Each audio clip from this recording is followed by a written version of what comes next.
Boker Tov, Boker Shavua Tov. Ce matin, Be'ezrat Hashem, nous allons terminer les halachot relatifs à la tefila de Arvit. Parlons de celui qui se trouve au milieu de sa Hamida et qui se souvient avoir déjà prié. Peut-être arrivé, je ne sais pas. En tout cas, la journée a été certainement difficile, chargée d'événements, chargée d'émotions.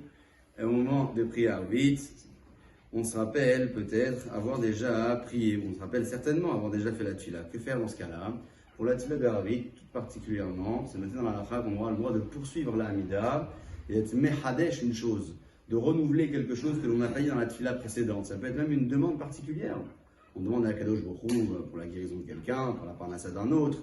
Ajouter un point nouveau dans la Hamida, la considérer donc comme une nouvelle tefila sous forme de nedava, en cadeau offerte à Kadosh Baruch Hu.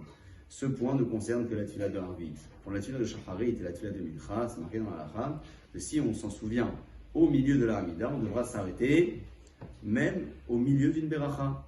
Si on est sûr et certain d'avoir déjà fait la tefila une première fois, bien évidemment. Celui qui doute avoir déjà prié une première fois Arvit pourra prier une seconde fois, pourra prier tout court, en ayant l'intention de l'offrir à Kadosh Baruch Hu au cas où cette tefila est la deuxième et non pas la première. Vous le savez, il n'y a pas de Hazara dans la tefila de Arvit, il n'y a pas de Tahanoun de supplication non plus. C'est une tefila qui a une origine moins obligatoire que les autres tefilot. Donc même si on prie Arvit avant la tombée de la nuit, on n'ajoutera pas ce que l'on ajoute dans la tefila de Shacharit et dans la tefila de Mincha.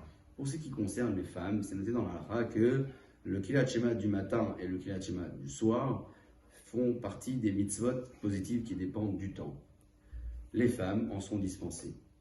Selon le Shulchan Aruch, une femme qui est dispensée d'une mitzvah n'a pas le droit de faire la bracha de la mitzvah si elle souhaite malgré tout la réaliser. Voilà pourquoi, si la femme souhaite prier le matin ou le soir, elle pourra lire le Kriyat Shema sans problème, mais sans dire les brachot qui précèdent et les brachot qui suivent, ou du moins sans les dire Beshem ou Malchut. Elle ne dira pas le Baruch Ata Hashem Elokeinu Lecha Olam, maximum Baruch Ata, et ensuite elle dira la fin de la beracha, de telle sorte à ne pas avoir dit, selon les décisionnaires séfarades, une beracha levatala, bien on fait une petite